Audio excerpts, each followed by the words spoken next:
Welcome to the FaceTime with God podcast. I'm your host, Kay Farrar, and yes, you have tuned in to the right place because we're bringing Christ to the culture and the culture to Christ. Because the gospel's not for old times, it's for all times. So we've got relevant topics, real people, and we're starting right now. And so we're doing this in two different ways. We're doing the audio and we're doing the video.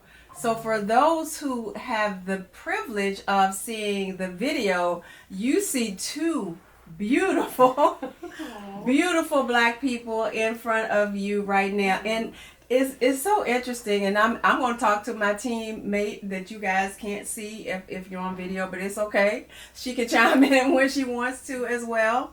Mia Lewis is here operating the camera. And so we praise God for our team members. Tex Francis also.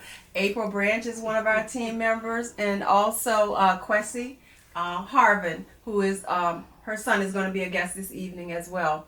One of our launch team members. So, but if you get to see these two beautiful people, as I look at you guys, this does not look like a mother-son. Does it? No. This looks almost like a brother-sister. Yes. Oh my gosh. Yes. People always say he's my husband. But you guys do look related. I mean, clearly you look related, but it's not, you know. Yes. So in other words, that's a compliment to you, Mom. Thank you. Because you fly. That's all I'm trying to say. Thank you. You're working it, Mother. And I mean, we should not be surprised because you're a stylist. All right, and Justice, welcome. Once again, tell us a little bit about yourself.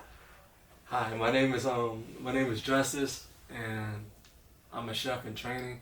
I also like I think about people's I do think about their health, and then I try to me as a chef, I try to I don't cook what I want to cook for the for the people I like. Wow. Ask them what they want me to cook for them. Wow. What their option is. So Wow. and I love that. I just like making it for them because, even if it's something that I haven't made, I would still try it. So, I could be like, hey, I did that before. I know how to cook that. So, Wow. That is so awesome. To make a long story short about how everything happened, I was in at the age of 6, I was in a terrible car accident. And it was a, life or death situation. I got T-bone on my right side because a car hit me and hit my side. So, and I was riding with my cousin. So my mom was nowhere there, nowhere to be seen. So it was just me and my cousin. So once that happened, they immediately rushed me to the ER, and the doctors were scared. So they didn't think I was gonna make it because they didn't know what to do. So. To make a long story short, I was in a coma. I was in a coma for how long? About 3-4 weeks, yeah. Yeah, 3 or 4 weeks. Wow. Mm-hmm. I couldn't eat. They had to feed me through a test tube. So, ever since then, I couldn't eat. So once they saw me eating and I could eat, that's when I, grew the love for cooking and food. Mm-hmm. Ever since then, I've been eating nonstop. And I grew a passion for cooking, and I was like, you know what, I could do that. So I took it upon myself to make cooking my career. So I've been rolling along with that ever since. Wow. So that's something you said, I like the part where you said ever since, once you were able to eat, which was crazy after 3 weeks being in a coma. Yes. Wow. Yeah, so he was, background of that, I was working for a company, and it was off of Chamberlain, and they hired me as a student elder to kind of work, and they handpicked me when I was going to J. Sargent Reynolds, started working there, buying my home, doing all the things that I was just going to school, all of those things. And it hit me like a ton of bricks. I was just at work and I got a call 5 minutes from the house. My mom had let him go with one of our favorite cousin, Scooter. So Justice was so in love with him because he was a drummer as well, and you know Justice drums. Okay. So he was like, "Let's go with Scooter." You 5-6 years old. He goes like maybe 5 minutes from the house. He's turning to go with his cousin. He's in the back side on the right hand side. Of course, my cousin's driving. They make that left.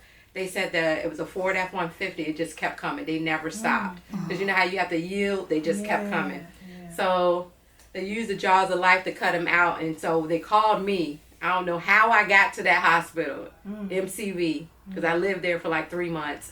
But I went there, and I don't know how I got there. I just know I called my mom and my pastor. They just immediately started praying. I'm just screaming, like, I got to get there. Get there. They wheeling my baby on a stretcher with his clothes cut off. I was just, what in the world? So I immediately went in prayer. But I can tell y'all this, every person that I dealt with had names of about David was a neurosurgeon. Esther was the lady that sat at the PICU. So he was about 3 weeks in a coma. But then he had a breathing tube. He started breathing over it. I guess it's like the intubation part of it. Okay. So they were showing signs that he would breathe, but they weren't sure. And I was like, I guarantee you if you take him off of it, he can breathe. Wow. And it was just, when I said Justice had a list of people that just was coming and praying. And so the list of, you know how they signed the book? It was like pages and pages of people. Wow. And we got there. He was in the PICU for about 3 weeks. Went to the peds floor, which is the pediatric floor. And he was there for about 2 months. Then he went right to Children's Hospital for intensive rehab. Okay. That was in Norfolk, the main children's hospital. Okay. So, but when I got there, they said he would never walk, he would never eat, talk, none of that. And I just remember my mom saying, April, I don't know how I just never believed what they were saying. I just was like, no, he's going to walk, he's going to talk. Literally, they were going to put when he said a feeding tube was like a G tube, they were going to put that in that morning. 2 hours before the surgery, he started eating. Wow. He was supposed to go in and get a craniectomy, a lot of head injuries. Because what happened was he had 7 skull fractures, but they broke perfectly, Elder. Where when his brain swelled, it was able to swell and go right back down. And so, like, never had a surgery. I think the only thing damaged was his thyroid. He was taking medication for that, but he ended up coming off of that. So. Wow. And when I say he does not look like what he went through, people be like, you just tell his story in high school, middle school. People would literally say, you lying. And he's like, no, here's the picture. And this is something. me. Yeah, so he just doesn't look like what he's been through. He doesn't at all. Yeah. At all. And not just that, it's just his spirit. Yeah. Which your whole family, so for the audience, we are in a series, and our series is actually what April has on her shirt and what I have on my shirt, which is just talking about how important the Black family is. Yes. And I am going to take a moment to give some context, because when you say that on the surface, in some ways it sounds like Black family matters. Okay. Of course it matters, you know, or you would think, well, every family matters, but the reason we're emphasizing this, it goes back to some data, right? It goes back to data, and also it just goes back to what we're seeing in our culture right now. Like, really. Even in my day versus my mom's day versus her mother's day. And I know that sounds like, okay, what are you trying to do? Take us back in time? No, I'm not trying to take us back in time. But really what I'm trying to do is help us understand that some of the advances that we have made really haven't been advances, right? We can advance in technology, that's fine. We can advance in fashion. I'm not over here wearing a prairie dress, you know what I mean? Right. That is fine. Yes.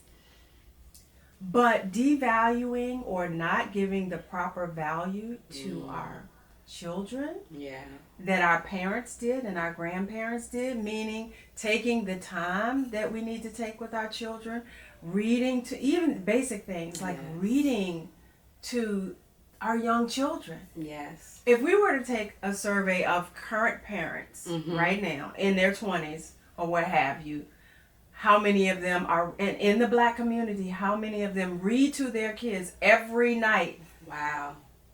You would be shocked. And because I said that, I'm going to look for that information. And so once again, for those who don't know, a lot of what we do, it is based on data. It's based on what we see culturally, but it's also based on data. Mm-hmm. And we're seeing too many families separated. We're seeing too many in our culture not giving the care to their kids, not giving the priority to their kids that they should. Yes. But we're also seeing, it's almost like it's a double-edged sword, right? Mm-hmm. Because on one hand we have these stereotypes about black families, Right. and on the other hand I actually feel, and so we brought the Branch family in to dispel the stereotype. Yeah. And some of the lies that we mentioned, angry black woman. All right, look at April. April, don't answer me, but I if I asked you right now to spell angry, I don't think she could. Because that's how far separated. There is not an angry bone in the body. At all. And she's not the only one. This is an example.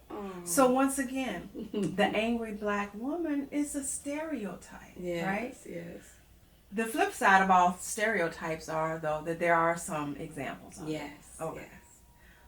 So there are some examples. But the thing is, if we see stereotypes continually portrayed in the media, Yeah. angry black woman, okay, that's the stereotype that sometimes is portrayed. Mm-hmm. Lazy black man, okay, that is a stereotype that sometimes is portrayed. Yes. Disobedient, Mhm. disrespectful black children, that is a stereotype that is portrayed sometimes in media. Mm-hmm. And it's not always in your face. Yes. Often it's just in the music. Yes. Often it's just in, it could just be a scene that's on a show and the mom says, come on, do your homework. And the kid just rolls his eyes and, Yes. goes and sneaks and doesn't do his homework or whatever. Mm-hmm. Those are seeds that are planted. And so these stereotypes, Yes. when they're portrayed over and over Mhm. in the media, Yeah. then it becomes almost a self-fulfilling prophecy, and then people begin to act out what they see. Exactly. And so we brought the Branch family as an example of the opposite. Yeah. And you already see an outstanding young black male. Yeah. And you'll see in some of the footage, so we brought Justice in, and I want his mom to maybe share even a little bit more of Yeah. maybe the diagnosis Yes. and then the progression. Yes. Because see, Justice went from 0 to 60, and to be honest, he went from this is what happened to Yes. I'm a chef. Yes. He didn't dwell on all of the little steps in between, No. and I love that, right? Yeah. Because that's over. Yeah. However, one of the things I wouldn't mind if mom just went into it a little bit more, Mm-hmm. because oftentimes we have other parents who Yeah. are walking this walk, Yes. and we use this part of. One of the benefits of this podcast is that we want to give information. Yes. We want to dispel the stereotypes, but we also want to give information Mhm. that helps other families who are, walking this life out. Sure. And so tell us a little bit more about the process. Yes. Because, like I said, Justice went from 0 to 60, Yes. but I'm sure there was a lot, other than getting him out of the hospital, Mm-hmm. step by step to getting him to where he is today. Yes. Tell us a little bit about what that was like. It was a process that I feel like, Elder, it was so brand new to me. Justice went to one of the best VCU Head Starts, or just a Head Start program. One of the best in the area was at VCU. He was just propelling himself towards going private school, all of that. So when everything happened, his diagnosis was TBI, which is traumatic brain injury. Okay. But of course, that that just the trauma to the brain from that accident. Everything healed as far as his fractures, everything. It was just like a perfect, just to be a little bit weird, but it was a perfect break, if that makes sense. Right. Because it healed back properly, so he had to retrain. If he were our age, it would have been a whole different story. But because the brain, it creates neural pathways, all those things, it was just more hope. But I think they just were giving us the worst case scenario. Okay. But as a mom and a woman of faith, I had to just no, He's gonna walk. He will talk. Okay. All those things, and just standing in that area of faith for him. Okay. I do remember playing a lot of the CDs. Remember, like the Bible was on CDs back then. So we just played that throughout the whole time, and just his whole healing process. I had a praying pastor, mom. Like when I say my apostle prayed, it was just it was so many things. It was the worst time of our lives, but we saw the glory of God even in it. I had never worked for 3 months. I never was without anything. Wow. You know, and I just, God provided in a way that I saw the goodness of God in the land. Just, you know how you hear about the stories? Yeah. We were actually living it. And I remember I lived in the hospital. Ronald McDonald House had his father staying there. Okay. Because, you know, the change we put in the little Ronald McDonald thing. Yeah. Wow. You know, McDonald's, Yeah. that goes to the families that when they have a traumatic event, Okay. the people that are coming from out of town, they have the Ronald McDonald House where they can stay, get food, meals, because we had no income. We had people were bringing food. It was just a place where you could go to rest. It was just everything. So God just had these resources that I just didn't know about.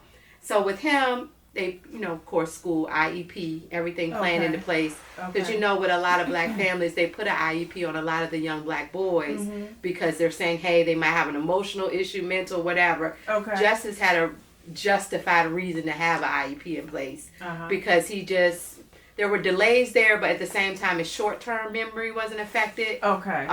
Well, actually, that was affected. It was just the long term. And then since he was hit on the right, everything on the left side of the body just was weaker. So he had to go through intensive like physical therapy, speech therapy, occupational, all of those things in worlds of things that I did not know about Elder at all. Okay. Like I can say it was all new to me, but I can say as a child, he taught me because I think justice, it never fazed him. Okay.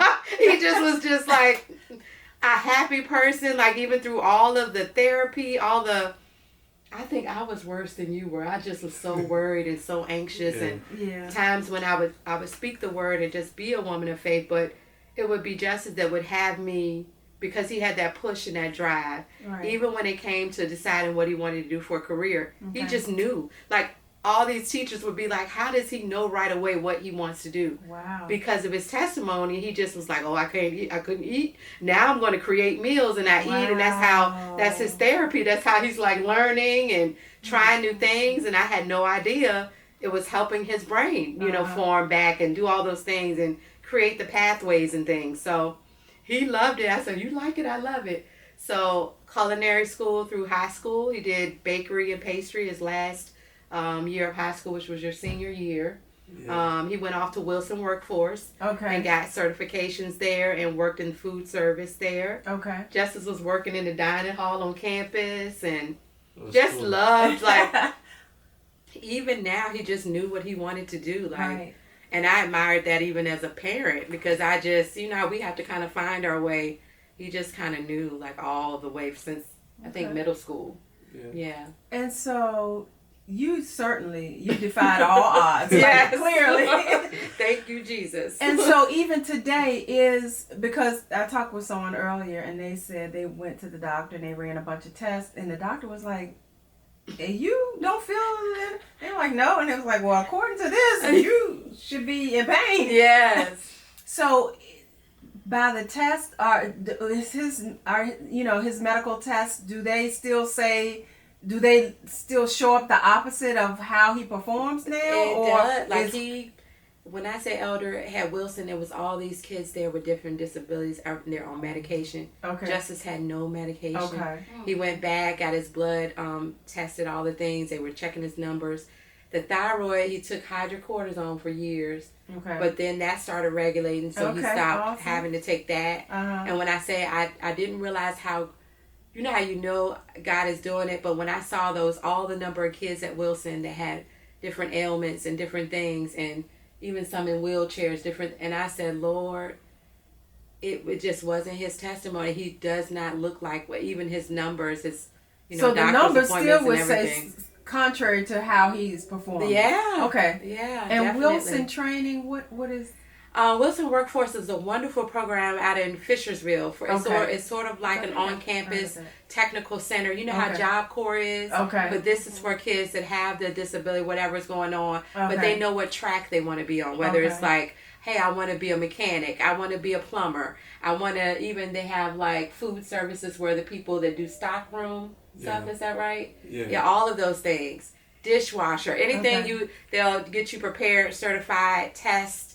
Like he just had to do his learner's permit to learn how to drive, Okay. and now he's with DARS learning how to get his license and everything. But Okay. that was all through Wilson, and they'll help Wow. you take the courses and classes just to get where you need to be as far as career wise. So yeah, if- wonderful program. So, and it is so funny, you know, in your testimony, even when you were sharing about your home and how, you know, Mhm. your apostle and the women at church, Yeah, you know, the your women, faith yes. community were supporting you and they helped direct you to a program, you know, what you needed. Yes, the And, whole program. My pastor, yes. You know, it seems to me things just are lining up for you guys. Not just, okay, Thank you, Lord. things lined up as far as a house, Mhm. but then it seems like everything that Justice needed, well, okay, Yes. you got him in, you know, the Wilson program, and it's just like, okay, the McDonald house. Yes. And so what would you attribute this to?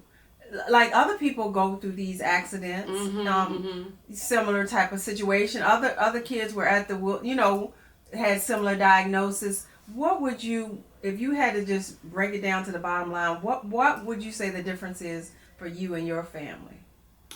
I think with us is because our compass and who are is just God. Like, even when it happened, I was angry. I didn't know. I was like, Lord, what happened? But it was like, even in that process, Elder, God was just like, I got it. Everything. When I say, because Justice, right before his accident, he was really little. I remember him asking me, like, Mommy, what does destiny mean? What is destiny? And I was like, why is he asking me this?